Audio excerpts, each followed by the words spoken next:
আজকের আমি এক ধরনের মাছ নিয়ে চলে এসেছি। এটা হলো পার্শে মাছ এবং একে নোটে মাছও বলা হয়। এই নোটে মাছটি ভাজতে গেলে গোটা উঠতে চায় না, খালি ভেঙে যায়। আজকের আমি এই মাছটিকে নুন হলুদ মাখিয়ে গোটা ভেজে আপনাদের সামনে নিয়ে আসছি। দেখুন, এই মাছটা ভাজার জন্যে আমি একটা পাত্রের মধ্যে ময়দা নিয়ে নিয়েছি। নিয়ে এবার মাছটিকে ঘুরিয়ে ঘুরিয়ে মাখিয়ে নেব। নিয়ে এবার কড়াইয়ের মধ্যে কম তেলে ভেজে নেব।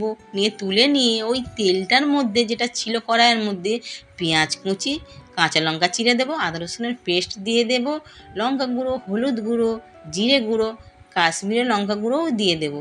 দিয়ে একটু নেড়ে নিয়ে 2 কাপের মতো জল দিয়ে দেবো। দিয়ে একটা বেগুন কেটে দিয়ে দেবো, কারণ বেগুন দিয়ে নোটে মাছটি ঝাল খেতে খুবই দারুণ লাগে। আপনাদের সামনে যদি বেগুন না থাকে নাও দিতে পারেন, এমনিই তৈরি করে নেবেন। এবার বেগুনটা সেদ্ধ হয়ে যাওয়ার পর মাছটা দিয়ে দেবো।